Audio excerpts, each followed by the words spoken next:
Welcome to the webinar of Mobility Launchpad. Today we discuss and learn about economical balance for startups, so how to get your startup funded and get it growing, while also not forgetting all the necessary legal things that should be in place. In our series of 3 Mobility Launchpad events now in October, this is the second one of those 3, and maybe the one with the most heavy and important stuff. So if you're thinking of probably founding a startup or you're running one, you're in the right place now. Third event is in 2 weeks from now, 30th of October, and that focuses on self-confidence and networks. So keep that in mind as well. My name is Raimo Tengvall. I'm project manager at Forum Virium Helsinki, Helsinki city-owned innovation company. And I'm running a project called Mobility Launchpad, which helps to create business from smart mobility. And it's funded by European Regional Development Fund and Helsinki-Uusimaa Regional Council. And it focuses on startups and growth-minded SME companies from Helsinki-Uusimaa region. And the project is also known as Jätkäsaari Smart Mobility, which means that the area of Jätkäsaari and Ruoholahti here in Helsinki can be used for like a real-world test facility for new mobility solutions, but also elsewhere in Helsinki is possible. We had this summer call boats, on-demand electric boat in eastern Helsinki. So that's quite a lot of variety of things we do in this project. Project partner here is Metropolia University of Applied Sciences, and Anna-Stina Tähkävuori from there has been also the main organizer of this event, together with Heidi Heinonen from Forum Virium Helsinki and Carbon Neutral Drone Service Solutions in Southern Finland project. And we're also part of bigger testbed, Jätkäsaari Mobility Lab, which is coordinated by the city of Helsinki.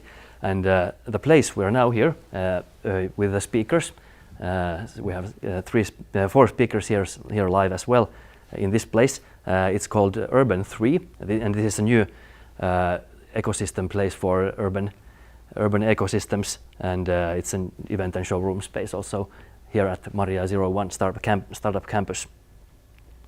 And even though the background in this project is for mobility, we're not forcing you to do business only on mobility field. And so if you're the things we're hearing today, they are valid for other startups too. But of course, if you're planning to do something on mobility, I hope you'll contact us and we can discuss more and how we can help you. And in this project, which is publicly funded, all our help is for free to you. And practical things for this webinar. This webinar is recorded, and you can watch it later on YouTube as well. And the presentations are shared afterwards with you who are now live here attending. And we'll have an idea wall where you can ask questions and share your thoughts during the presentations. And we'll discuss each topic right after each presentation. And the link to the idea wall, you can find it in the same email as you did. You find the link to this stream and also the video description in YouTube. You can find it there. So please go to the idea wall because that's the place for live interaction here now today. But now let's go to into today's speakers. Touko Kontro is startup business advisor at Nyuko Helsinki, and the topic is how to get your startup funded. And Touko is both business advisor in his daily work, but also an angel investor that has invested in several startups during past 10 years.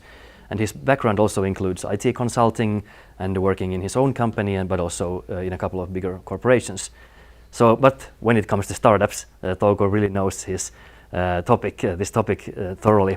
And a couple of figures I quite liked. Touko has analyzed 5,700 startups as an investor, 5,700 analyses, and also coached himself 600 at Nyuko Helsinki.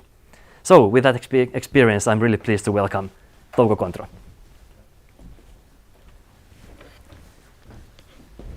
Well, thank you for your nice introduction. I don't have to introduce myself even further. So the topic is how to get your startup funded, which actually works for pretty much every startup in every phase. but concentrates more on the very early start. What we do in Nuuko, we help startups and all kind of beginning companies, and most of them are obviously traditional businesses like florists, restaurants, barbershops, any kind of service business which is required in a city. But then is the scalable, global, like very technology or disruption-oriented companies with startups. And we have the section just for startups in different fields. I'm sort of a generalist guy there who knows most about funding and also a little bit about platform business, which are like in many fields, but have their own business logic of chicken egg problems, customers who are also products and so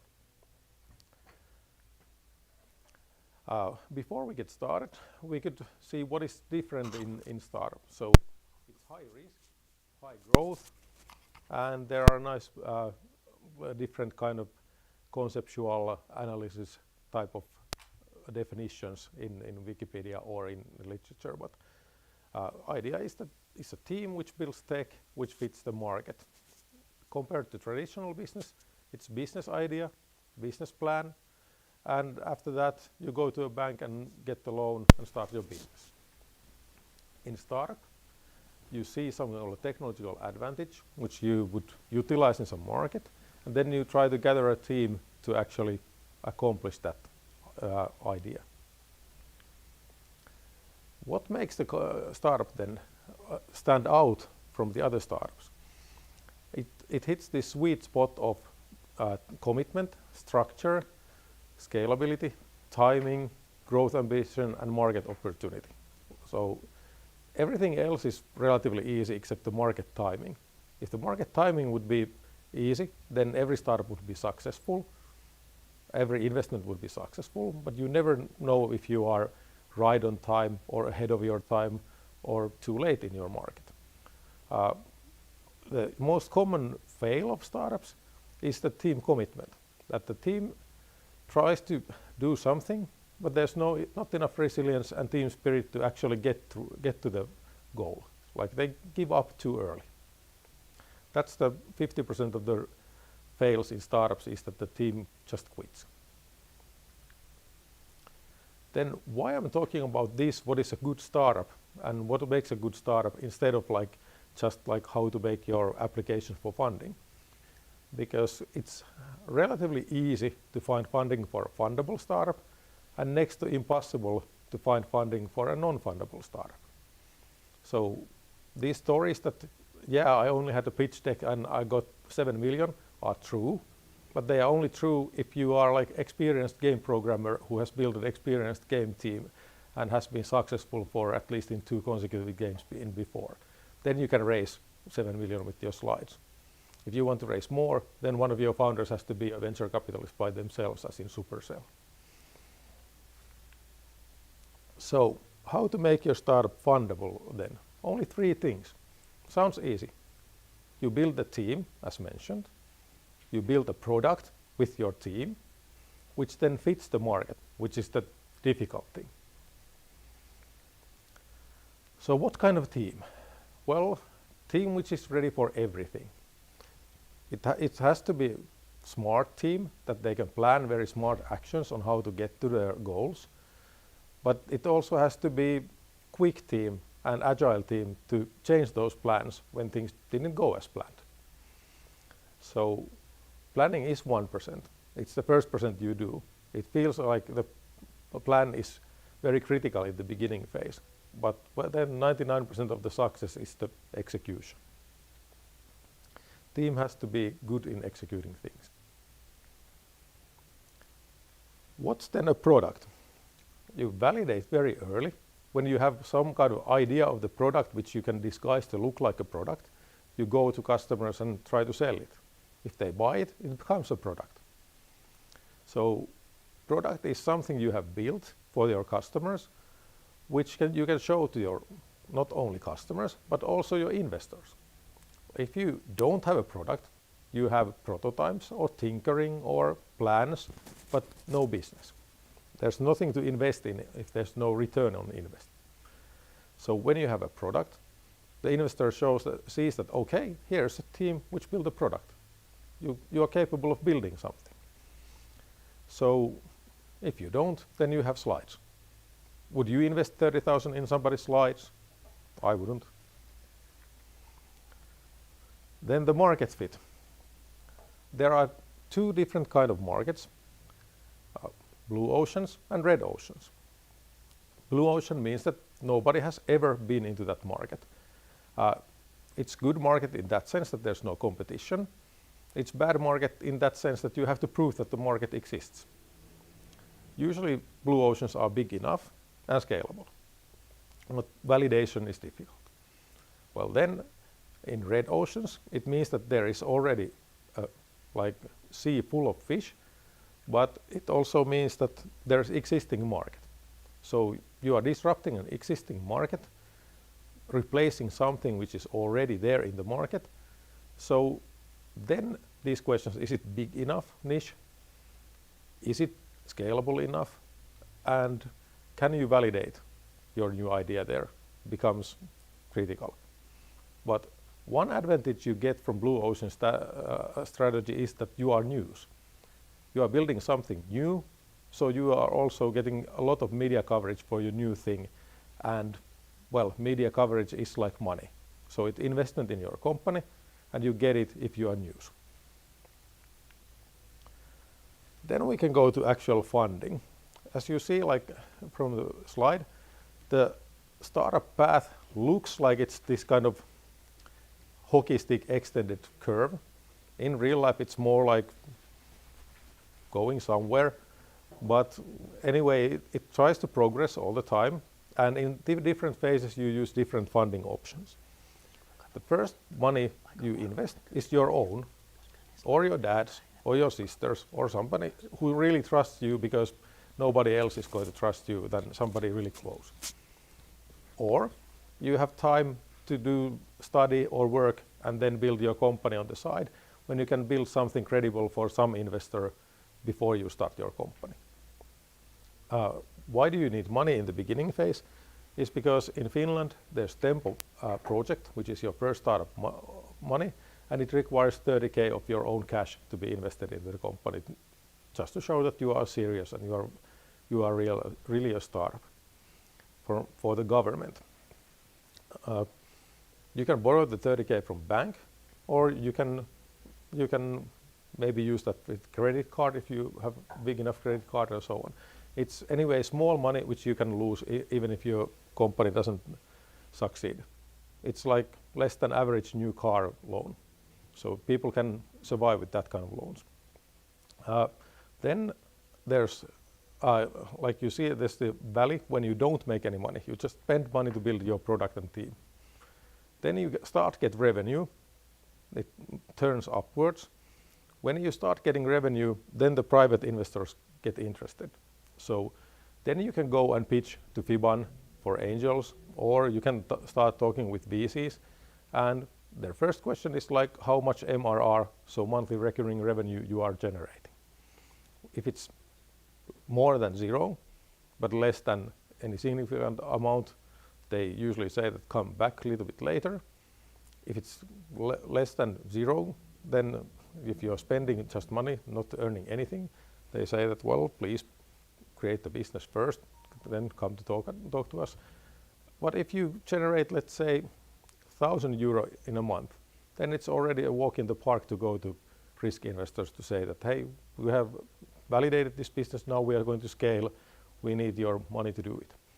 Business Finland then doubles with friendly loan your private investment after you have generated revenue. These other things I mentioned is EU has this Horizon instrument where it's an SME part, instruments 1 and 2, and 1 is 50K, 2 is few million. The tricky part is that it's a lottery. You don't know if you are successful or not in advance. Nobody knows, because it depends on like who reads your application of the so-called volunteer experts. Anyway, if you really think that you are capable of getting the phase 2, you just have to participate in the lottery enough times to make sure that you get the phase 1. If you don't get the phase 1, it's very difficult to get the phase 2. Then I mentioned VCs, venture capitalists. Their turn is usually after the angel rounds, but some VCs are micro VCs which already start in the same phase as business angels. IPO is there as funding option. The purpose of IPO is not to make an exit, it's to make your company liquid, so do an exit, but also raise capital for it from much larger crowd than in crowdfunding platforms or in private equity. Also makes your company public, which is nice bonus you get from investment round. Like your customer in China can see you in Nasdaq and check your balances and so on. So IPO is not so much about exit as it is about marketing, especially in B2B business. So instead of thinking about like when I'm ready for exit in IPO, you should think about when I'm ready for IPO to utilize that enormous chance of marketing in B2B.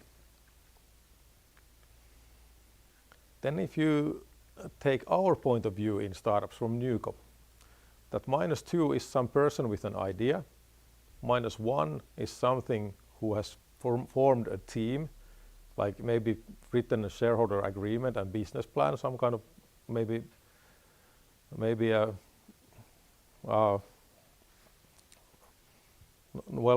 something, also some kind of agreement with the customer or something.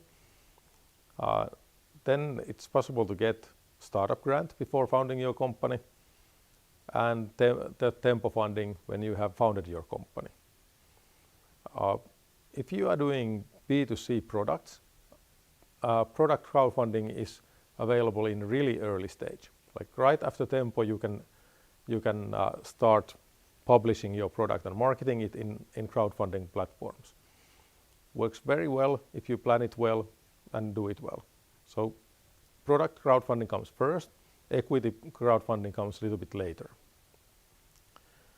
And then, well, let's say you have managed to generate revenue in some mean or another, then it's time for seed round. So you become sort of like phase little bit over 0. So you have an existing company, you are raising money for it, and you are doing some little business with it. So then micro VCs are your first option if you can fit into their investment strategy. It's very easy case if you are in VC's investment strategy because they are looking for you. They have promised their investors that we are going to invest in this kind of companies with this kind of strategy. And if you are something that fits that strategy, it's like easy for them if you contact them. Like, oh, here is one target for us without even looking. So if you are a match, it's easy. If you are not a match, it's waste of either or both parties' time because they are not going to invest in something they haven't promised their investors.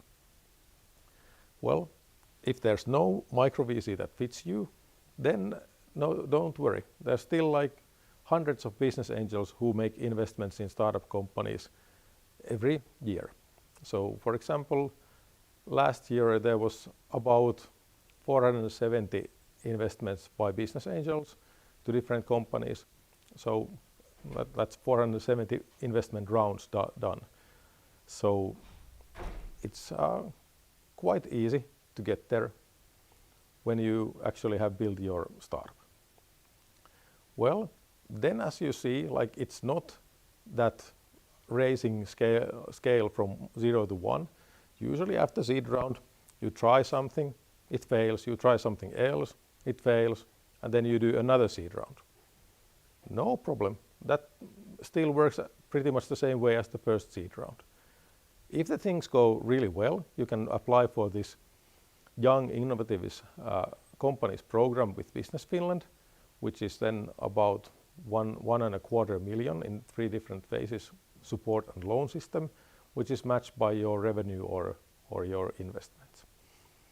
And then money from Finland runs out you start working with international VCs and build even a bigger company at that phase. What companies usually in Finland do in this phase that they sell the company with some little millions. Well, good for the founders, not very ambitious, not very scalable. Like you can do a few million with any business. You don't have to found a startup for that. So using VCs or IPO in this stage when you really need to scale internationally is usually an option. There's like very good examples in Finland right now, like of companies like Varjo or Volt or like many more who have raised nice VC rounds for global reach. So VCs are not your friends, they are professionals who invest money. So you have to remember that with VCs you are in exit business. So they need to get rid of your the company in 3, 4, 5 or at least 6 years, depending on their phase. These late stage VCs usually like that the fact that 3 years to exit is good, 4 is okay and 5 is failure already. So exit plan is quite critical at that stage. If you plan to grow your company forever, then you have to think about IPO instead or some kind of family office setting. A little bit about the public funding in Finland. Business Finland has 2 tools for beginning startups. They are Tempo and then for every company innovation voucher and for a little bit further then Business Finland Explorer for different sources. So I talk a little bit more about Tempo later, but R&D is used to match seed rounds and Young Innovative Companies is a program I mentioned to raise your company's valuation for international VCs before you go to that market. So this innovation voucher is a specific tool for buying some kind of services for internationalization for any company. You don't have to be a startup or a new company to get that. You just need to buy some services to help your international growth at some stage. And it's 80% support, so you pay 1,000 yourself, you get 4,000 voucher to buy 5,000 worth of internationalization services. Explorer family is worth checking out. It's for specific needs, like there's international talent support. If you bring an international expert to Finland, there's like support for doing really big event booths together with other companies and other kind of like specific business case support. How do you get started? You go to their webpage, fill out their form, and that's it. Don't visit them, don't call them, just go there and fill out the form. They basically ask like, are you a startup or not? So you copy your business plan or pitch deck to their webpage and leave your credentials. Pretty straightforward process. Then they call you back and set up a meeting. Pretty easy that way. It's a small team. They handle over 1,000 applications a year, so they need to be effective. They don't return your calls or mails or open their door. They call you back and set up a meeting. Then what is the Tempo funding for? Officially testing your concept, investigating markets. If you put that kind of things to your application, they probably help. Intended for startups, which means that less than 5-year-old companies have this scalable global business idea and a team of 2 people, 2 full-time people together. So it doesn't have to be 2 full-time, it can be 1 full-time business developer and then half a coder and half a growth hacker, together 2, but total of 2, and 1 whole business developer. And well, the role of the business developer is to validate the business, sell it to customers, try to find traction, and also help the product development to develop the product market fit to better. So, and also there's this nice phenomenon that it's a public funding instrument. So if you apply now, the criteria are really tight. You probably have to be already in seed stage to get it.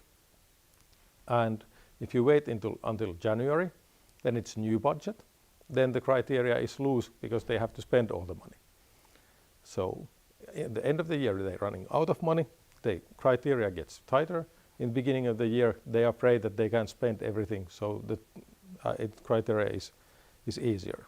So if you compare, like this company got Tempo and I didn't, and I was further, it might be that the other one was in January and other one in December.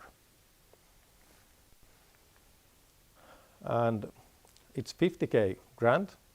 It's 70% of the project. So every Tempo project is 67K exactly. So 17K of your own money and 50K grant.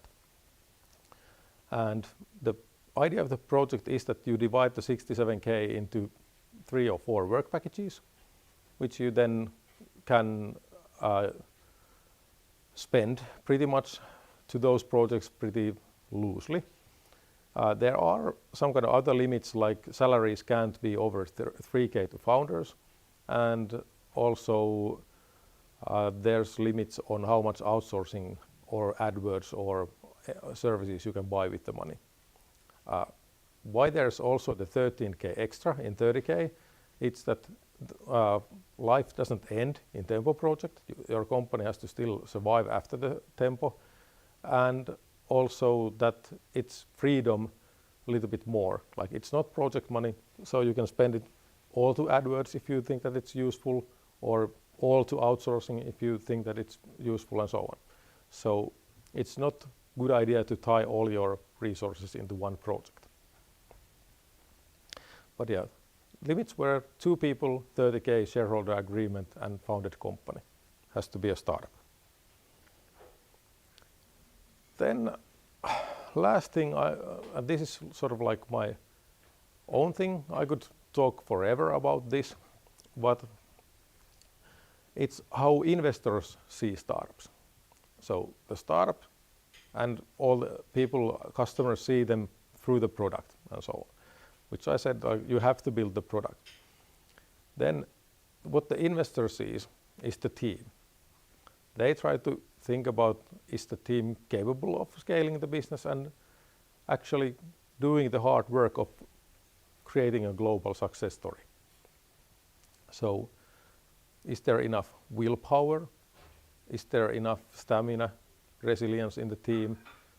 Are they good friends with each other so that they can support them through difficult things? How is the chemistry? How is the diversity? What's the learning speed? What's the track record? And also, like, is there enough trust? You are trusting some people with a lot of money. Can you trust them that they do the things they promise to do with the money? So if most business is about trust, investing into startup is even more so. So, well, you are sort of accounted for what you promise to investors. They remember and they like to remind you. Then what's the market opportunity? Like, what kind of niche, what kind of competition, what kind of business model you have, what kind of monetization model you have, what kind of moat you might have, what kind of IPR you have. So it's opportunity and competition combined, in a sense. So then there's this, what's the product? Like, start with why type of thing. Why did you create the solution? Like, whose problem, whose pain point, whose problem you are solving? How do you contact the party who has the problem? Do they agree that this solution works? Can you scale your solution? And like, is the technology like hard to manufacture or easy to buy from shop? Is there a competitive edge in that, or is there a competitive edge in that it's mass produced already, which you apply in new way? But it's basically, if you have something which is easy to copy, investors are hesitant because, well, then it's not, it's like race to the top or race to the bottom probably, because everybody else is going to start copying. Copycat businesses can be successful. For example, Bonusway is a copycat. There have been many successful or not successful stories somewhere else, but they just thought that they do it a little bit better in somewhere where it wasn't been done before, and they have been pretty successful in that. So it doesn't have to be unique idea if you have like brilliant execution. And that's what investors try to look for, like, is it brilliant execution? Easiest way to show that is that, hey, we scaled from 0 to 10,000 revenue in 1 month. Okay, well, sounds plausible. Sounds something that I want to invest in. So show your analytics, show your data, show your numbers, show that what you have accomplished. Then it's like leverage, like, did you utilize Business Finland grants or not? If not, you have to first answer, like, why didn't you use them? Like, it's free money, why didn't you use it? Future funding rounds, they dictate on the dilution part. Like, okay, this round valuation is 1 million, with 40,000 I get 4%, okay, great. Then there's going to be 5 rounds more, it goes to 3.5%, 3.2%, 2.8%. Okay, in IPO stage I have 2.1%. Okay, sounds still good. I have to invest at least 40% to get to 2% in IPO stage. So future funding plans, if they are more like we do one investment round and then we borrow some money and then we go to young innovative companies program and then do a small round and then a bigger round, is like less rounds is always less dilution. It's more attractive to other investors. The thing which is usually sort of semi-invisible to you also could be a good lead from if you can do your homework, is that do you add value to investors' other portfolio companies? Can you do business together with those other, like, let's say if the portfolio company is a lot about SaaS companies and your company does SaaS lead generation. Well, it could be a good fit to that investor because you could already start selling to those other portfolio companies. And or if you are another SaaS company, you might be able to share some kind of lead register already with the other companies. So there's a lot of synergy possibilities with startups who have same investors involved. Well, then it's like basically they try to evaluate your track or your CV, like your credibility in your business. So what kind of marketing results you have got, sales results, funding results, product development results. Like, there has to be a diverse team with different skills, but track record always helps you to land investment. So if you are doing something for the first time and you don't have a track record, you have to create it. You have to actually prove that you can do something to get that hurdle out of the way. Investors want to trust you, but they also want to have some kind of ground reason why they trust you. Like, doing something again bigger is much easier than doing something for the first time. How much cash you have left, that is something they always think. If you are already running out of money and bills are late and you then go to talk to investors, you are in much worse situation than if you would do it 6 months earlier, when you know that you are going to run out of money in 4 months, but you can now get the investment round in 3 months and be quite safe with it. So you can't be too early, because then you don't fill out the requirements for the investment. But as soon as you do, you should meet the investors, so you should start planning the meetings with the investors a little bit earlier. So trying to arrange them and so on. So it's balance between your product readiness, your market readiness, and your funding needs. Build a roadmap where you have milestones for funding and try to fit them to your product development and market development. Then there's this side which really is invisible to you when you meet an investor. It's like the investor's added value to your company. Business angels, for example, and micro VCs try to think that they have skills, networks, and money to invest to the company. It sort of works because there are advisors who get equity shares who only bring in skills and networks, not money. So I've done it, so I probably have some kind of that kind of value for some companies. But it's always that can you invest the money? For VCs it means that do they have room in their portfolio, or do they already have enough? Could they still fit one because one already failed? Like that didn't require follow-up. So it's something their internal controller knows and nobody else does. They don't reveal that to anyone. So it might be worth to try even if the portfolio looks quite full. It still might not be. When it's empty, it's easy. When they launch a new fund, for example, then if you fit the criteria, you're probably getting a deal if you are a fundable startup. So money. Then there's time. Well, if you need to invest your time and effort, which is skills and networks, to the startup. I'm father of 3 kids, for example. I have a day job and 27 companies. I'm pretty hesitant to take in more companies to my portfolio. There just isn't enough hours in the calendar to help everyone. Then it's the competence, like are my skills relevant for this company? Like my background is in ICT, for example, and in platforms. If there's a, let's say, health tech company, I think that, well, there are a lot of health tech professionals out there who are investors. I'm wrong investor for this company. Like my skills don't fit this.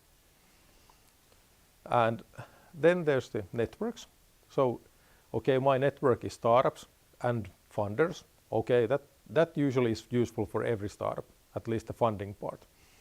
Then there's a lot of entrepreneurs, a lot of ICT consultants, and so on.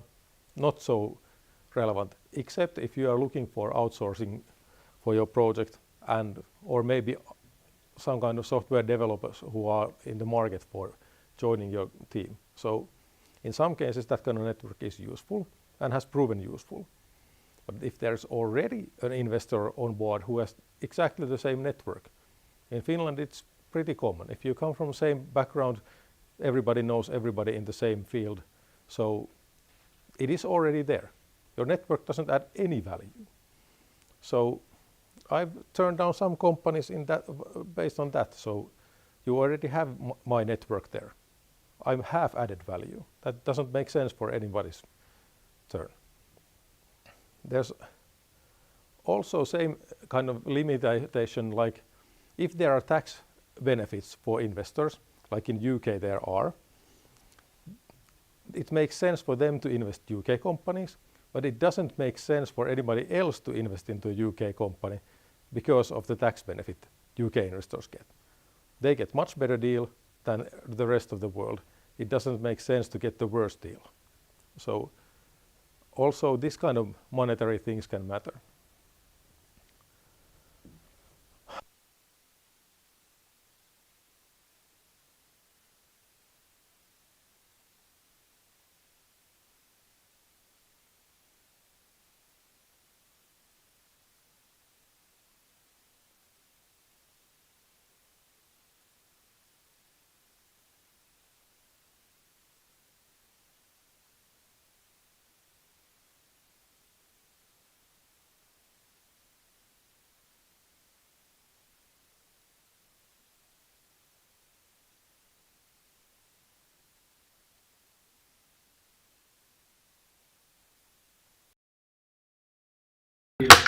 Who know it.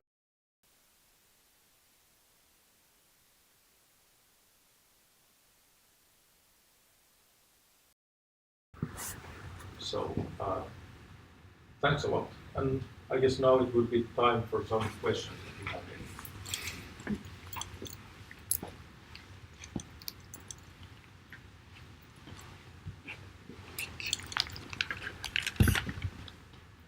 know if we have any voice here. It might be a technical problem. Here are the questions we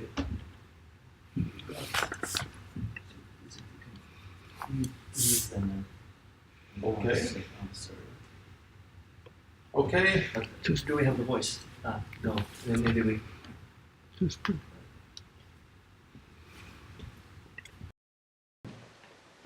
Yeah, just a second. Not yet. Okay. Sorry about the sound. Could be that microphone is too far away. I hope you can still hear me. Okay. And there are good questions like, do Finnish startups tend to be too cautious with funding? I would say some do. Like, we have this idea of everybody being sort of equal in Finland, and it also happens with startups that everybody tries to fit to this tempo R&D tube and like try to do the same things in beginning, and the only difference is like how fast they can do it. Well, some companies like, for example, Supermetrics, didn't take investor money in at all until they reached 7 million revenue. So then that's another extreme, that you don't do investment at all. What is missing is the big early investments. So since we don't have local investors who would invest 10 million to your company right away because it's so promising and great, that sort of limits also the ambitious level. So we are like sort of practical here. So it's much easier to build a small business, like some validation to your product, get small funding, and then get bigger funding later when you are bigger. So that's how it usually works. That works. Trying to be ambitious and trying to raise more sometimes works, but it mostly works with game companies who don't get the money from Finland. By the way, just a reminder, these questions are from the idea wall, so you can find the link in the email and also in the YouTube description. But also, when you're in the idea wall, please in your browser push refresh so you can see the questions there. Yeah, but the second one, yeah. Then there was a question like, what would be a typical interest rate present when signing an agreement with VCs? It's completely up to the VC and the industry. There's no standard whatsoever. Usually interest rate doesn't apply because it's capital investment, so there's no growth percentage defined or something. It's just best efforts and like then the company is going to be sold anyway with price or another. So yeah, if you then talk about internal agreements inside VCs, then that's not the topic of this event. Then there's a question, is it possible to found a startup without own personal economic risk? No. Like, you are founder of a company that comes with economic risk. It's sort of like question, can you drive a car with autonomous car? Well, no, because it's autonomous. So it's, yeah, the question is a little bit of the actual range of the, what is a startup? Startup is a business. Business comes with risk. The risk is very limited and mitigated. As I said, it's up to 30K in Finland. The real risk is putting in 4 or 5 years of your life, usually 12, to a business. The time you are not going to get back, you get experience. That's what being a startup entrepreneur is. But yeah, you can't lose much. It's not going to ruin you. You can go to work and pay your 30K back in 2 years. Like, it's, if you borrow it. If you didn't borrow it, if your investor invested it, like, yeah, then the investors are not going to buy you drinks, and that's the thing you lose. So anyway, you get great experience, great CV marking with very limited risk. So it's always a good deal to found a startup. But if you think that 30K is enormous financial risk, you are then wrong person to start a startup. You are going to take much bigger and greater risk in your career. So if you hesitate with 30K, you are in the wrong field. Refresh, is there more questions? Oh, sorry. A little bit of technical problem. My password there. Okay, so there's a new question also. From general point of view, isn't it a problem to target to exit? Like also mentioned, like when doing so, there won't be any big success stories like Spotify. Well, Spotify has been exited, so it's not a good example. As I said, good exit is IPO, list your company, then you can still own it, and it's still exited. It's both, it's hybrid. So yeah, it also gets much more difficult to get funding later. So like only fewer and fewer companies can do 100 million rounds and 200 million rounds and so on. So then also the IPO becomes easier.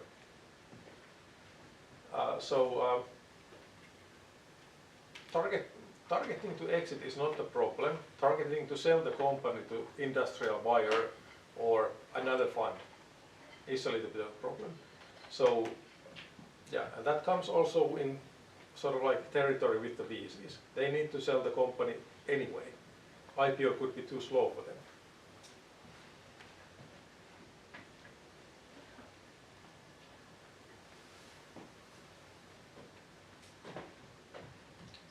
Well, I think that was all of the questions right now. So I could get a little bit back on the, like if you're a student and like you can't get 30K. Yes, you can.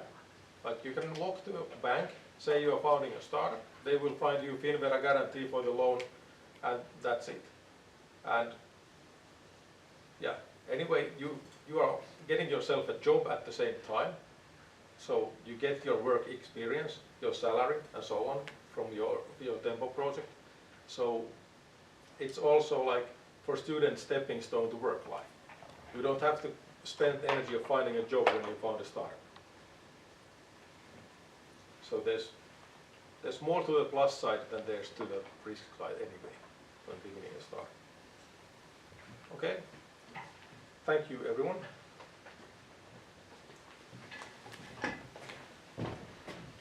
Yes, thank you, Touko. Thank you very much.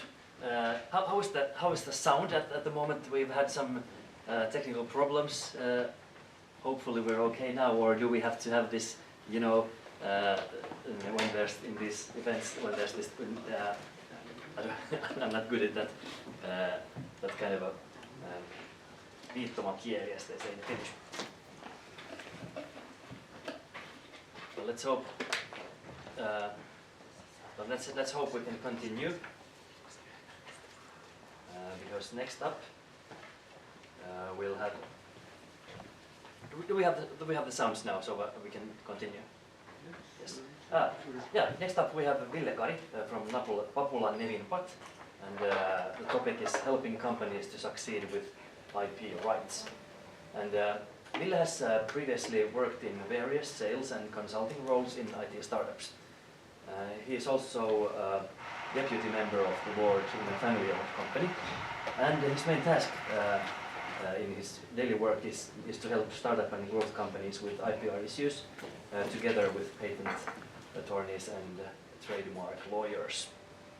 And Ville is getting mic'd up at the moment, and during Ville's presentation, which is a bit quicker than Touko's, so please. This is about 10 minutes or so, so please ask your questions then in the idea wall. Yeah, but if Ville is ready, we can welcome Ville here. Yes, welcome.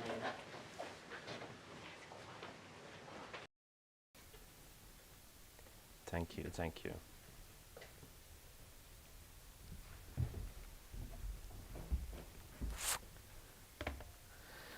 So, good day everybody.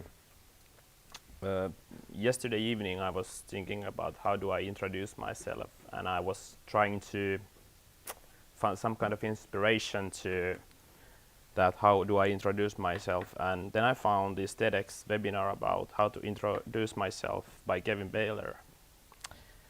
And then I remember how my 3 kids were calling me a couple years ago on a Father's Day.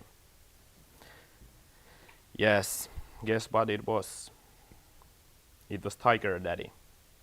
I have still tried to figure out what that means, but still on the way. Okay, so my name is Ville and the surname is Kari. It's my privilege to here to speak with other great speakers in this seminar. How many of you have some kind of background from IPR? Great, none of you, yeah. Quite familiar.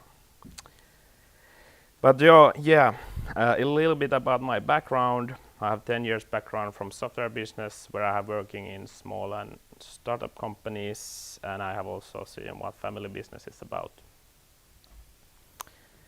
Last 4 years, my mission has been helping startups and growth companies with IPR matters with the help of our patent attorneys and trademark lawyers.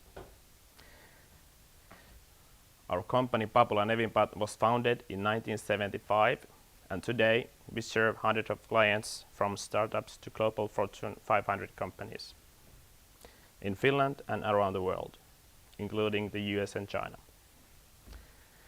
Today, I should be talking about sustainable entrepreneurship and how IPR relates to it.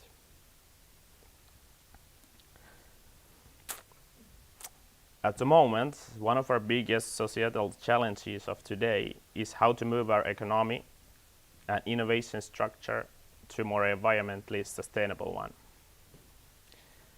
Notably, the United Nations have defined 17 sustainable goals, including aspects such as responsible consumption,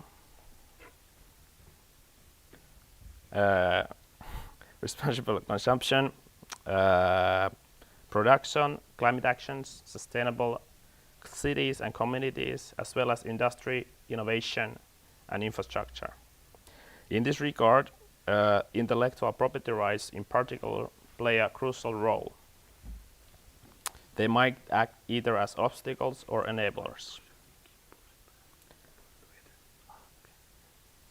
And sustainable innovation. Well, is the IPR obstacle or enabler? And now we are talking a little bit about green IP. Without new technologies, these risks will not be tackled and these goals will not be reached. Innovation in the field of green technology will therefore be pivotal, and IP rights will play a major role.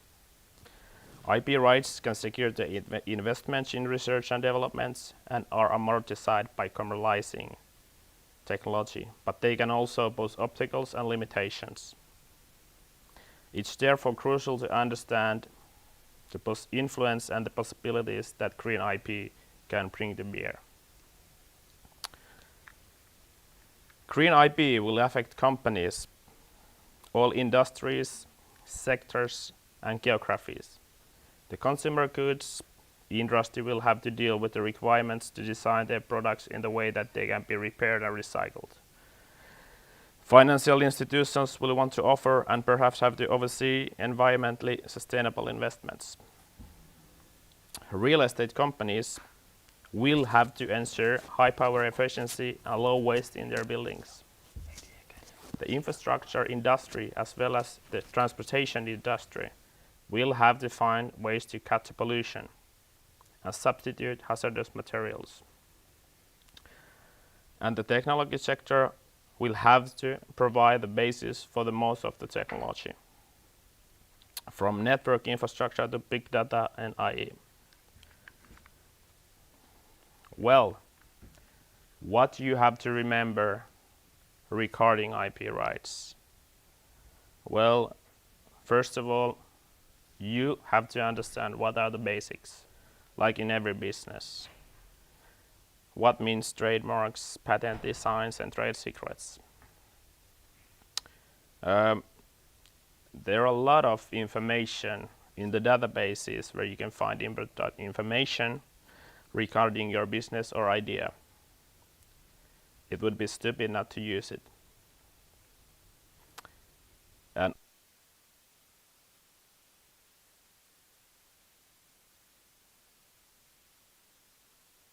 yes, IPR is very costly. But think it as the other way around. How costly it is if you lose your innovation and you're not able to use it on the other hand. At the moment, we are also trying to cooperate with one of the biggest VC funds in Nordics. And that's the way how we can try to understand more about the entrepreneurship and startups and growth companies. And we still have a lot of things to learn, but we're on our way. From my point of view, I see around 200 startups per year. I have noticed that those who will survive, they have a good idea and they have a great team. Invest your time finding a good team members and innovating new ideas, and remember to pivot in after all. Startups are like ice hockey team. Without team you cannot do anything and you will lose the game.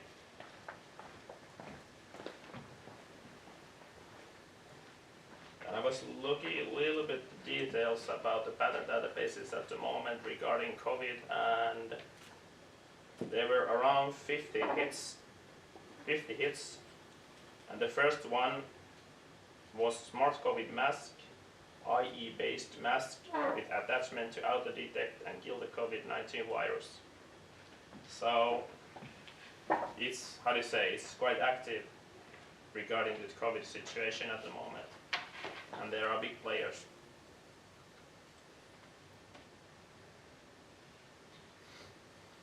At the moment, we have also a lot of cooperation in the startup ecosystem here in Nordics. And for example, we are working together with all the university startup center in Otaniemi. And then we have also doing work together with European Space Agency Incubator Center. And then we have also sort of startup cooperation with DD Ready, which is a due diligence platform. Here are a few examples about our clients. Kanatu, which you already might know, has been growing quite steadily, and they are developing and manufacturing innovative 3D formable and stretchable films and touch sensors, which can be integrated into plastic, glass, textile, or leather, enabling 3D touch displays, smart switches, and other intuitive user interfaces in automotive and consumer electronics. IQM is the European leader for superconducting quantum computers, and their vision is to make quantum computing available to everyone. And then we have also, for example, Woodley Ltd, which is a Finland-based technology company, a pioneer in wood-based plastics. Their commercial product is a new type of wood cellulose-based carbon-neutral, recyclable, and transparent plastic. We have also done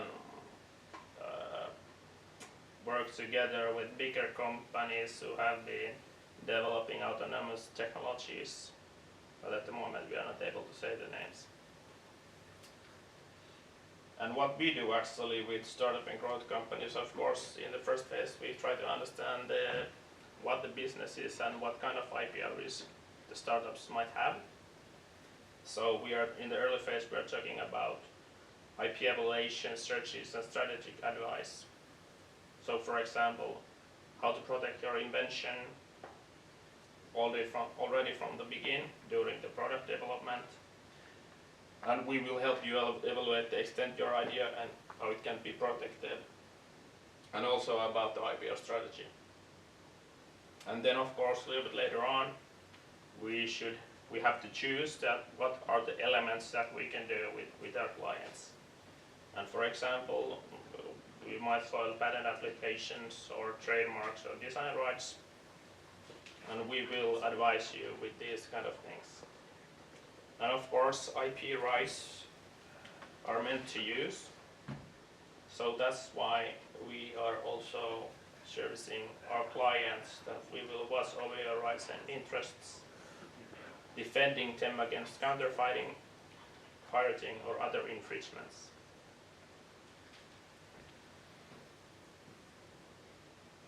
Am I too fast? No. Yes, so, what do you say? There are no stupid questions, and you can always call us or send us email and ask about, you can ask anything regarding IPR and how to possibly make your pitch deck to VCs, and we will help you also with that kind of stuff. And we are nearby Startup Maria, so we have only like 500 meters to our office. And in the COVID time, it's not a good idea to come to our office, but a little bit later on, you're welcome. And I still have that feeling that in the ecosystem, companies have a lot of questions, but somehow they feel that whenever they are trying to discuss with that, it's not feeling so good. I don't know why, and what is the reason? Are they afraid of costs or what? I don't know.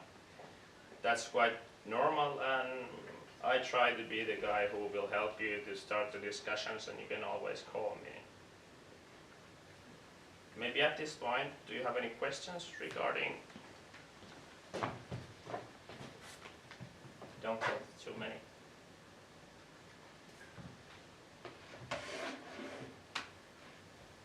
Okay, so I've heard some on IT industry thinking and saying that normal software can be patented, or it does no difference. What do you think?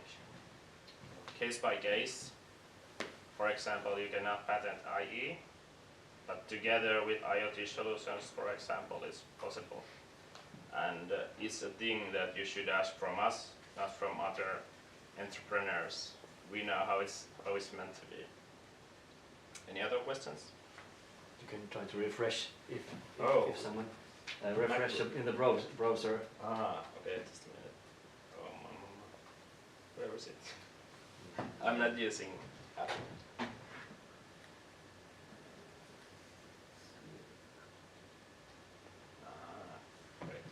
Okay. No Seems comments. that no more questions. You have some. Hey, there's one question coming out. Where is it? If we Once again. yeah. How to frame IP rights only to Europe or worldwide? Well, it depends. Normally, if you mean that where you have to use those IP rights, normally they are the biggest markets for your company. For example, some of the companies might want to use their IP rights in Africa, and somebody only use it in Europe. You have to always think about that. Where is the bigger use of that IP and what are the risks in the market? So it's where is the biggest market potential? And of course we can help you to do it worldwide, but you have to also think about the costs. And we are very open-minded to discuss with you about these things. And I don't know, there are of course the legislation in Europe is a little bit, how do you see, it's a little bit better than for example in Africa, but we will help you that we have also cooperation with Africa IPR agencies.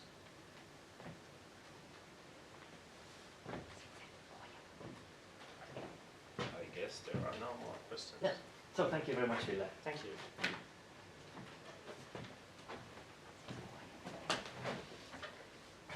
this point, I think we'll have a short break, do we?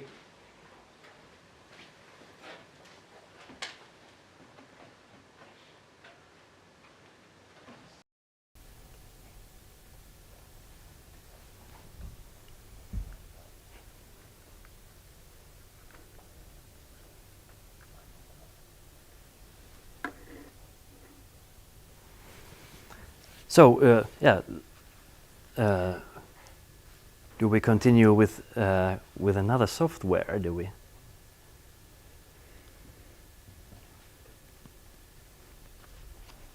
Okay, now it's really for you a couple of minutes of break. You can go to like a bio break now in your home or office, and we get back in a couple of minutes.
Koita puhua jotain.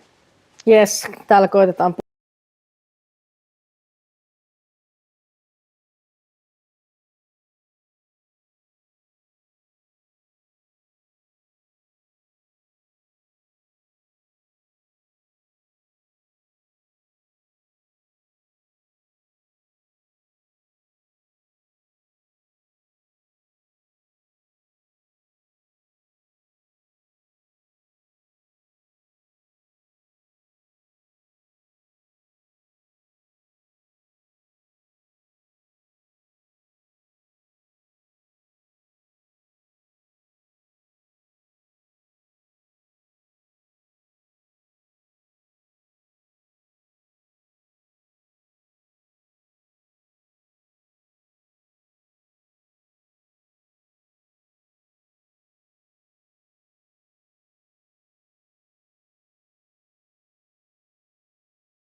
Okay, welcome back everyone. We'll continue now with Mari Luukkainen from icebreaker.vc, and she's talking about sustainable growth.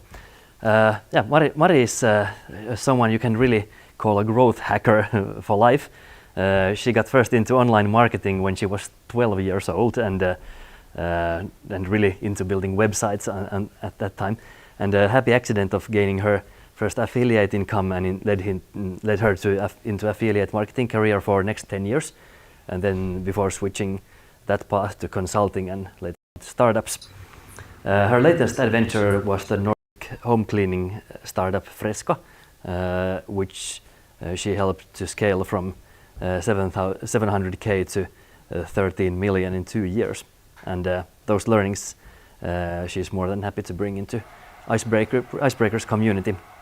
And about Icebreaker, I think Mari will tell a couple of more words what is Icebreaker. But yeah, please welcome Mari Luukkainen remotely. So let's now switch to there. Thank you all. You can hear me now. Yes? Cool. So I'm here to talk about sustainable growth. And as said in my introduction, I'm very familiar in this topic because when you're 12 and you are creating some kind of, let's say, business of yourself, you don't have really like anything to invest in growth. So basically, you have to create something first, and then you will invest that to create a little bit something more. And that is basically how my kind of fundamentals of my growth beliefs, and that is something that I currently implement in something that I teach. Um,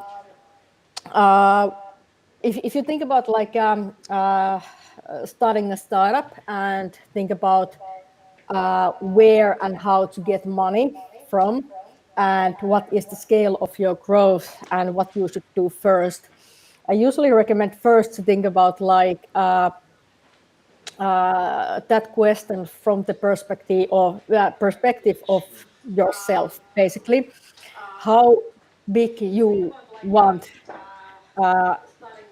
your growth to be. So basically, there is a lot of different stages where it can be.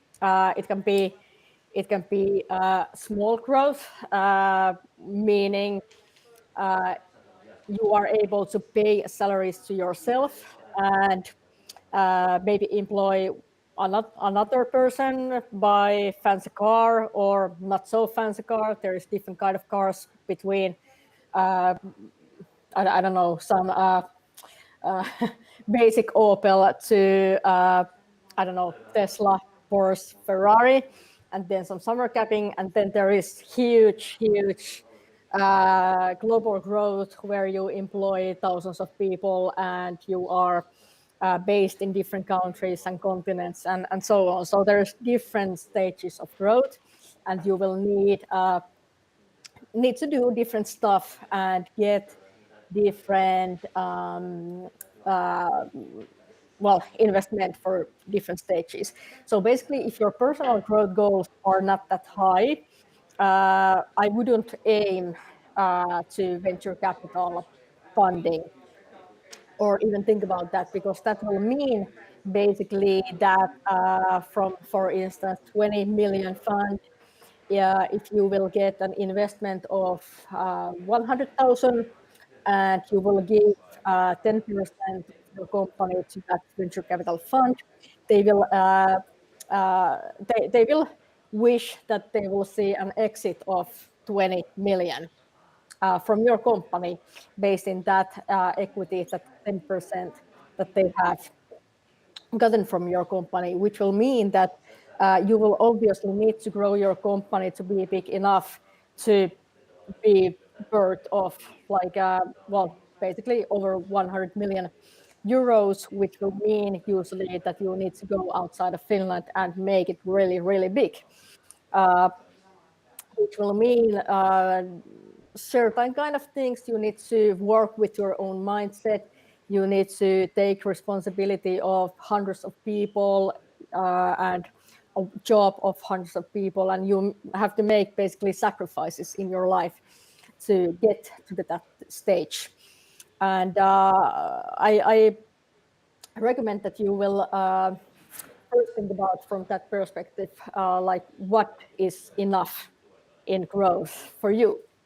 And then by taking the first steps, so usually when I start with startups, the starting point is that they have been heavily focused on product development and the tech side of the company.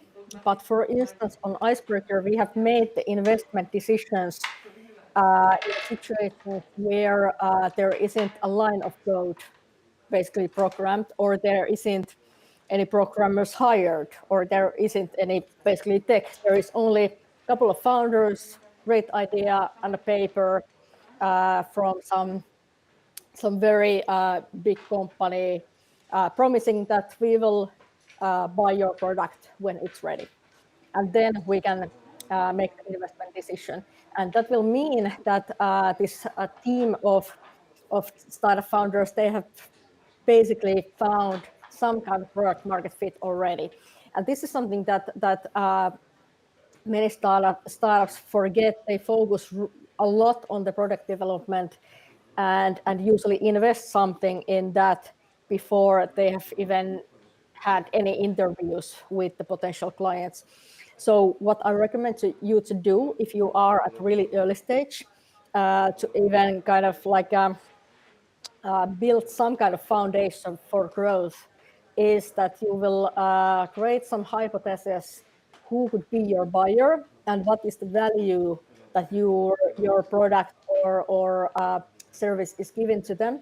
And then you will talk to a couple of them and get some feedback, like basically, are you ready to buy this or not? Are you actually ready to give us money to have this product? And obviously that doesn't mean anything what they're saying. They can say, yeah, we'll buy it, and then you make it and they will not buy it, because it's so much easier to say yes than actually like, well, give you the money. So having a paper where they are promising that I will seriously buy this product when it's ready, it's more tangible if you go and find funding to get your product development started. But usually, like many of the startups, they are really focusing on data and researches they will find from Google and so on, and forget completely to basically talk to people. And that is something that we are actually a lot focusing on with Icebreaker Growth Hackers and my interns currently in the growth hacking program, that we are doing a lot of interviews. We are talking to people and trying to figure out like what is the core problem that we are solving in the potential client's life. And we can change the client, the buyer personas pretty rapidly and test different kind of hypotheses. But the interviews and discussions are in the core of finding that out. And then when you have the crystallized vision, what you are actually solving there, like what is the value that you are giving, then with that message, you are ready to start a little bit discussion with the potential funding well parties, which can be Business Finland, angels, VCs, depending a little bit what is your personal goal of growth. And then start small. Like basically, even when you get VC funding, and usually when you get VC funding, as I explained, you will have huge growth goals. But what you should do first, like instead of just bombing money on advertising or anything, continue the discussions. And through those discussions, you can find a way to basically build a scalable model of advertising where you can actually start investing the money too, because there will be some investments that will not bring back any instant value, such as recruiting, onboarding people, building the product, building customer support function in your company and such. So you can actually do a lot of stuff before spending a lot of money by basically grinding discussions and building relationships with your potential buyers first before even going to advertising. But when you have a vision like where your potential buyers are at and what you should say to them, then you have the foundation to build a scalable model of advertising and start testing that with small steps and track every piece of that testing, and little by little with testing and data iteration go forward to a scalable model where you can actually like put that money in, because that's the key when you are then getting more money or even your first funding round. If you're able with money to present that if you give us X money, we can make the Y money with this model, then you will get the money. Basically, it's very simple after all. Even it can feel a little bit complex, but basically, faster you are in that position that you are able to show, especially that the customer acquisition function of your company, including advertising costs or the salaries included in that function, and all the tools such as HubSpot and what have you. And then the outsourcing costs, if you are, for instance, outsourcing content or something like that. If all that function is profitable and you can show with data that all the money that we are investing here is getting back to us at some point. It doesn't have to happen instantly. It can be in a few months or something like that. But if you have that model and you are able to show it with data, then you are in a very good position to raise more funding. Uh, Basically, that's the basics, in my opinion, of sustainable growth. How to start it. Uh, Core of that is speaking with people and iterating your speech and advertising and product based in the value that you are giving for your target audience.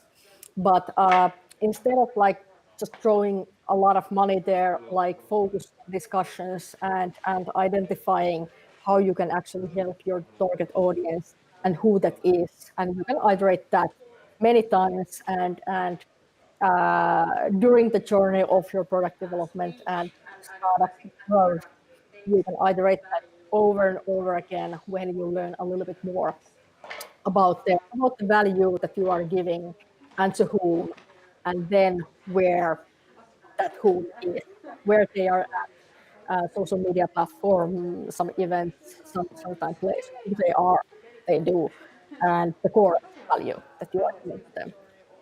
Uh, any comments? There was some time to have some discussion, I believe.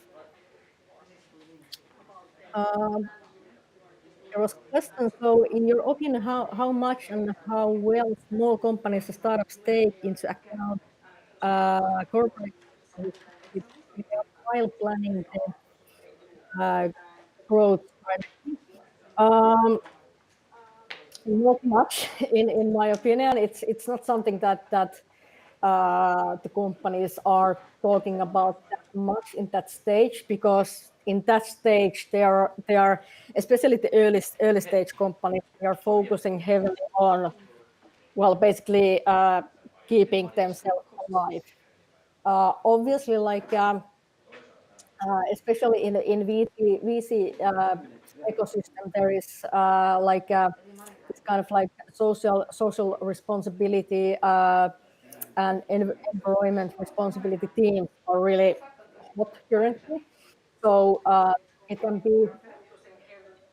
be a factor, like positive factor for you when you are raising more money, or if you are raising the first funding round.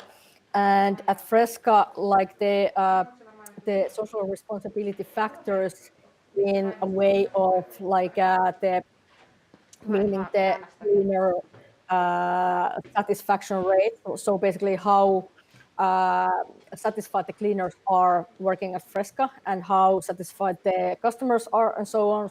Basically, uh, satisfaction rates of our people. That was one very important factor, because it affects obviously on the like the most important business numbers almost directly. So basically, if the cleaner is happy in the company, they will produce better cleaning results for clients, which will make clients more happier, which will have an effect on the client LTV, which has an effect on the company growth numbers. So basically, revenue and profit. So basically, this is like it's linked together in the end. So in that sense, like even companies, the early stage companies are not like constantly focusing on this kind of stuff. They should, because usually satisfied and happy employees and clients, they will have better retention with the company, which will lead to better business numbers. If that if that makes any sense. Thank you for the question. It's really good. Anything else?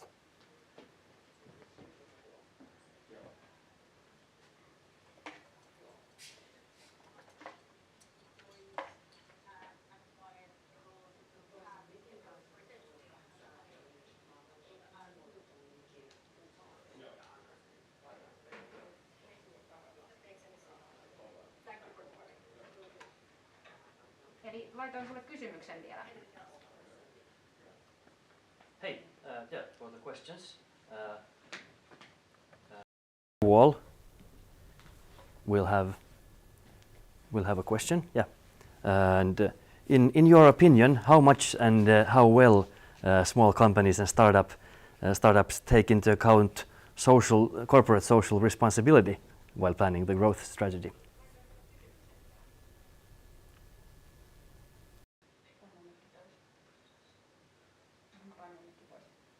Sano sille, että sillä on kyssäri. Mä laitoin sille viestillä sen, jos ei näe sitä. Sano sille.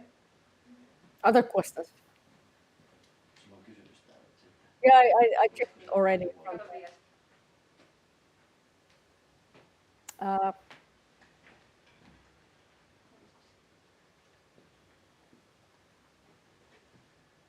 Was it the same question from the idea wall?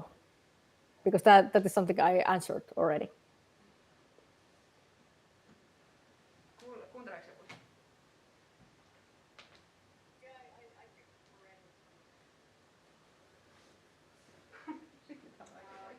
Yeah, the question has already answered, I think. Yeah. Okei, sit Raimo äänestää. Ja poistoin. Was it the same question from the idea wall? Yes, that is something I answered already. Yes. Eli Raimo täällä.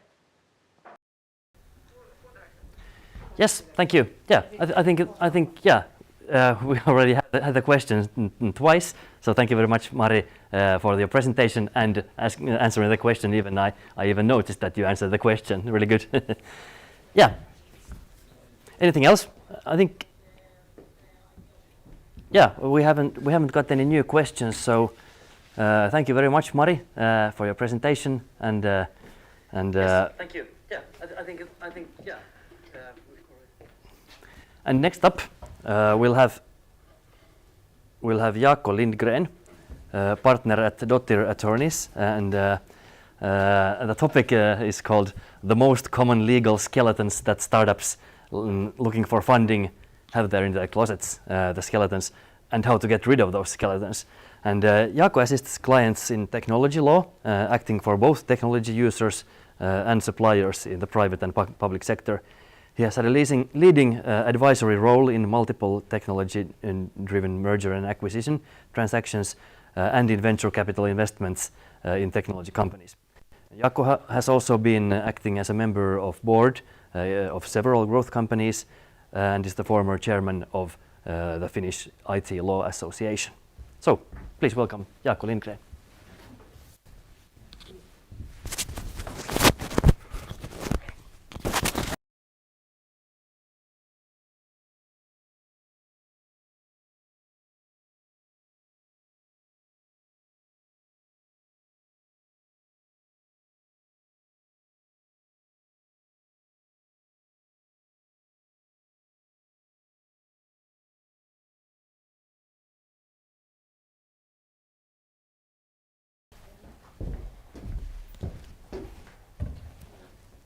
Okay.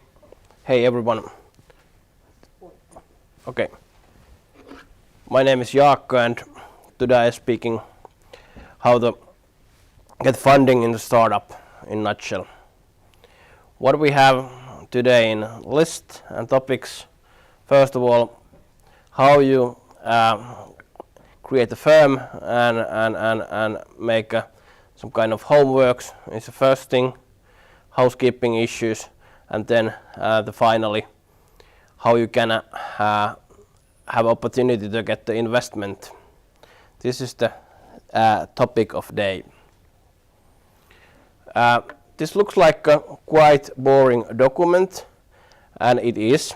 It is a DD list, and when you go to the talk with the investors, private equity investors or business angels or something like that, and when they are interested in your firm and want to make investment in your company, they will send this kind of DD list for you quite soon. And then you must have answers and the documents, every those questions. And this is the basic starting point. And you must have answers for those questions. They are legal, they are financing, they are tech. This is boring, but a mandatory step in investment round.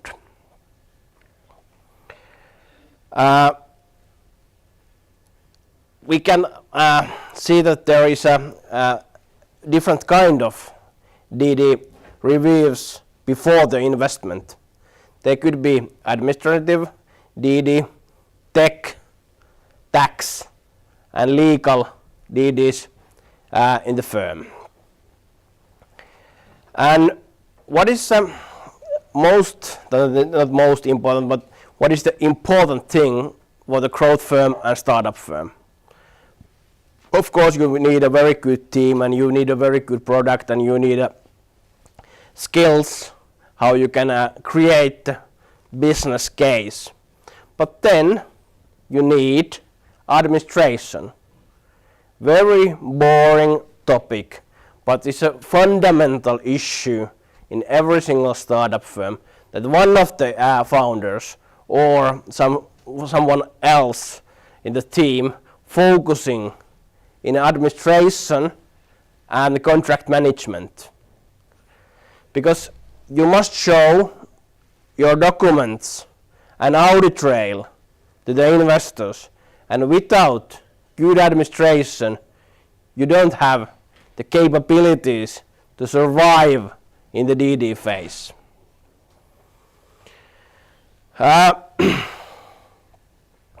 And of course you can do your homework immediately before investment round, but of course it's difficult.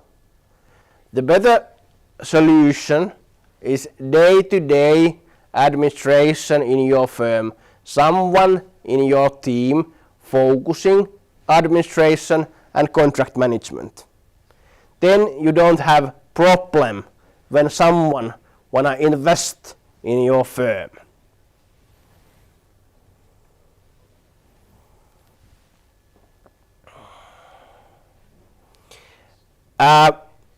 I have history in both sides, investor side and startup side. I guess that more than 150 investment rounds in Finland and Nordic Europe. Different kind of investors, like I have working with the best investors in the States like Andrei Horowitz, and also all leading investors in Finland, and then a lot of different kind of startups in the Nordic countries and Germany. And what is some kind of bad news for startups if you don't have good administration skills and documents in your firm? Then some of the investors might think that this firm isn't very good opportunity or investment target at all. This is some kind of basic step which you need that investors wanna invest in your firm. And also, if you have a lot of problems like missing contracts, missing documents, missing employment agreements, then you don't have so much power in negotiation, and you couldn't get the best terms in your term sheets and other documents. And also, you don't couldn't have full exit possibility without the good administration. This is quite easy. This is not very difficult, but this is mandatory. First, list of housekeeping issues, corporate issues.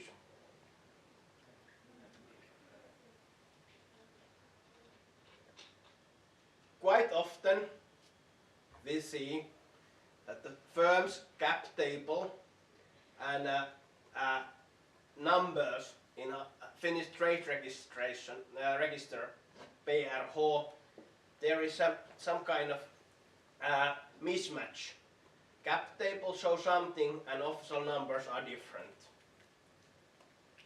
you must register your investment rounds, option schemes and other documents in trade registers in Finland. This is not very difficult, it's not very expensive at all, but this is mandatory. This is quite easy also. Please talk with the lawyer or your accounting firm, they can do it. Then, if you have advisors in your firm, like business angels or something else, please create agreements with those guys and write an agreement, because we have seen some disputes between early stage advisors and successful firms. This is quite simple. If you have advisor, you need advisor agreement.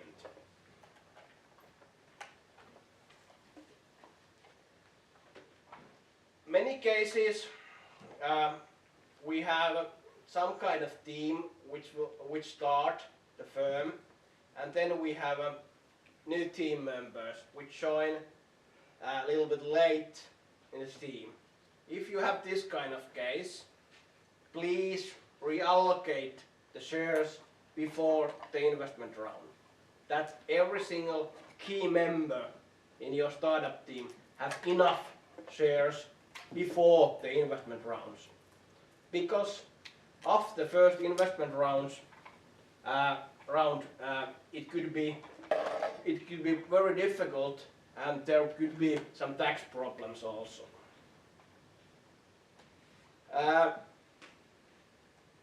Then, if you have agreements with the different kind of service provider or advisors,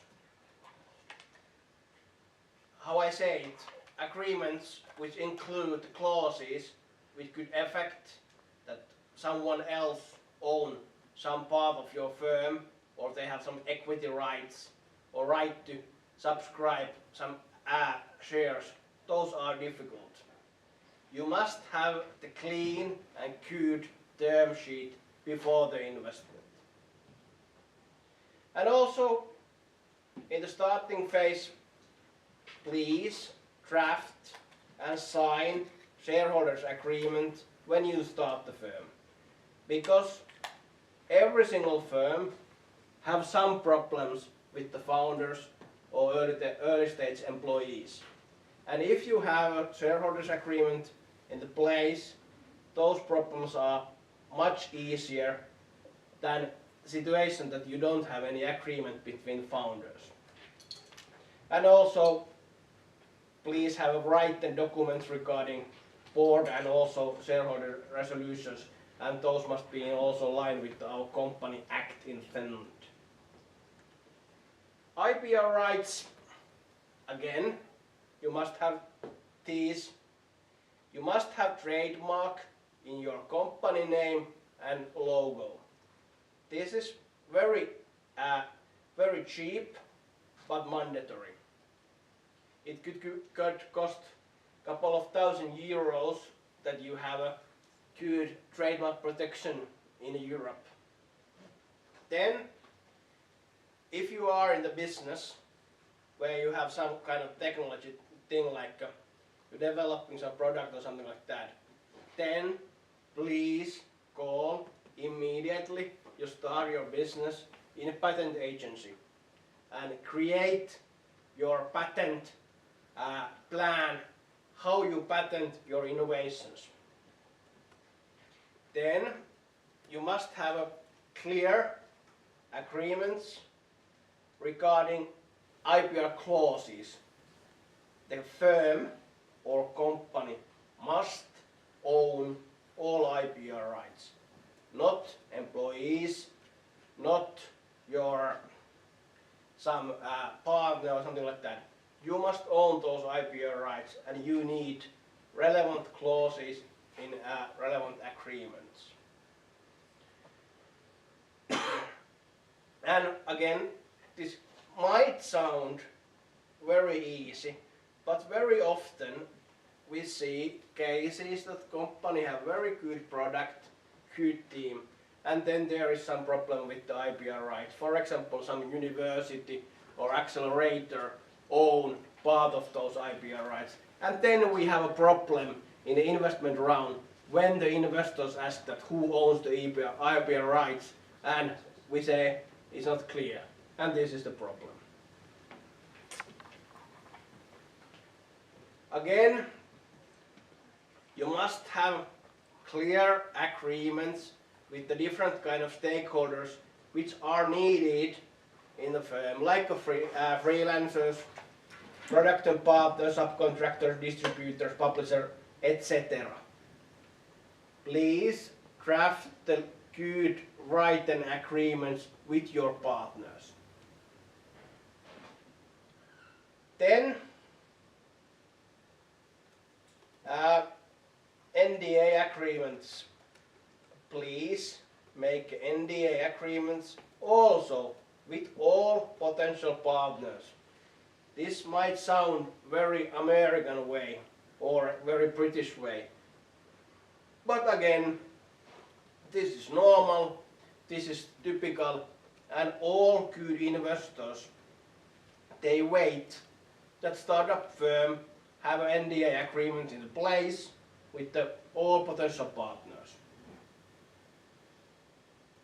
Again, if you have collaboration projects, for example, collaboration with the listed firms or some startup hubs or startup programs or whatsoever, or other firms, make clear that everyone understands in those kind of cooperation projects that who will own the IPR rights. If it's unclear, then you have a problem. Personal issues. This also sounds very stupid and easy, but then still we see a lot of problems in the different firms. You must have a written agreement with them, with your all staff members and employment, your workers in your firm. Written agreements are needed, but quite often they're missing in the early stage. Then, when you draft employment agreement, you must have their IPR clause, non-solicitation, non-competition clauses. Of course, if you have some not so important employee like a cleaner or something like that, then it's not so relevant. But all key members in your firm must have agreement which include IPR right clause, non-competition clause, non-solicitation clause, and confidentiality clause. This is some kind of basic set which you need in personal agreements. What else? What we have when we look at the firms? All agreements must be in the written form. Of course, everyone knows in the Finnish market that of course in oral form is also possible, but when we create and build successful startup story, then oral agreements are not very good way to make agreements. Then listed firms or big partners or distributors, they always ask exclusivity clause in the different kind of agreements. You must be very, very careful when you give any exclusivity in any partner in Finland or other countries.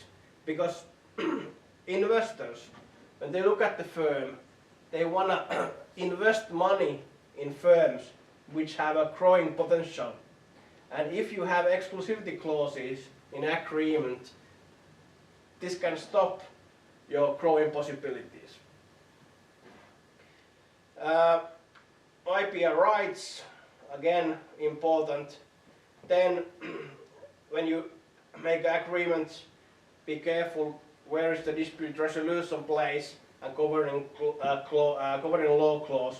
For example, if you are in Finland and you are a Finnish firm, then dispute resolution must be in somewhere in the Northern Europe or England, and also governing law must be in Finnish law or some good Swedish law, law of England and Wales. Then, if you operate the business area where you have consumer customers, then you must follow also customer protection legislation. And then privacy issues. This is more and more relevant because we have new regulation in privacy areas, EU legislation and national legislation. And if you're collecting personal data in your firm, you must follow the privacy legislation. Okay, if you don't have any problems with these, then investor send a term sheet for you. It is very simple document, typical 2 pages or 3 pages, and it includes the relevant clauses of the deal. You must read this document, because if you sign this kind of document, then we have a problem in the later phases. And what is typical startup investment round process? Investment hunting is first step. Then, if you are successful, term sheet phase, then ERDF phase, due diligence phase, they check your documents, then investment agreement and shareholders agreement. And the easiest and the best way how you can understand what you need in the firm, you must go on seriesc.fi domain, and there you can download the basic legal documents in investment rounds. And those documents are market leading in Finland. Well, I guess that more than 400 investment rounds are made based on those documents. In founder level, you must understand those basic documents, you must read it, and you must understand it. Of course, you can use the legal help, but then you must understand basics. After this presentation, please go to this website and download those documents. It's a part of your education. Term sheet, key elements in the deal, DD. This is review. They try to find risks and problems in the firm, and this is important part of the deal. Quite often we find something in the DD phase, but not very often any crucial issues. But sometimes in some firms they have very, very bad problems which are not fixable problems, but it's depend. Then shareholders agreement and investment agreement, they are the 2 key documents. If you don't have big problems in the DD phase, then you must sign those documents, and after signing those documents, then your investment hunting is complete and the investor will transfer the money in your bank account. Please go to the seriesc.fi webpage and download the basic documents. Questions and comments?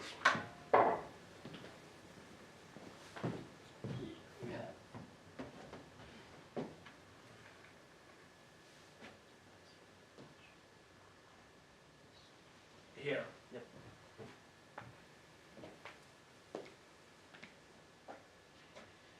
Here is a question regarding when we're talking about corporate social responsibility and business growth, should we consider legal aspect as 4th element in addition to the economical, ecological and social responsibility? How I say it, if you wanna build successful startup firm, sustainable issues, they are fundamental. You must follow sustainable issues in the firm. And how I say it is not like a good thing or bad thing. It's a mandatory thing as in every single firm. And every single investors nowadays check that the company have a good sustainability plan and company's business fulfill some sustainability criteria. How I say it, this isn't like a good or bad thing, this is mandatory. Every single company must fulfill those basic sustainability issues nowadays.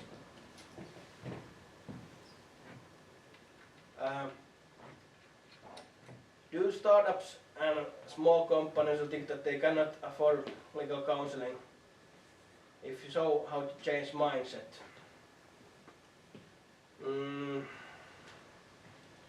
How I think? I guess that in Finland we have business culture that engineers and diploma engineers from Otaniemi, they understand everything and they don't need any legal counsel and they do everything.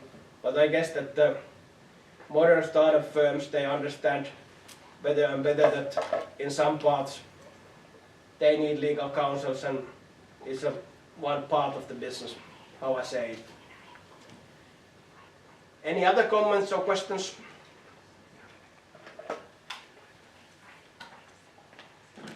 I think that was it. Yeah. Okay, Thank you very much. Yeah.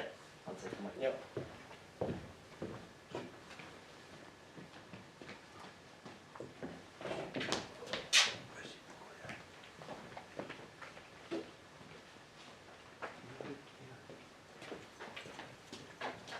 Thank you very much.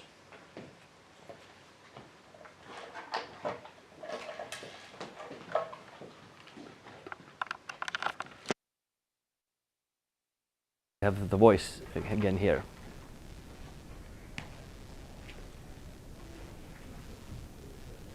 Yes, are we on air or not? Okay. Yes. Yeah. Thank you very much for everyone, all the speakers, and you have been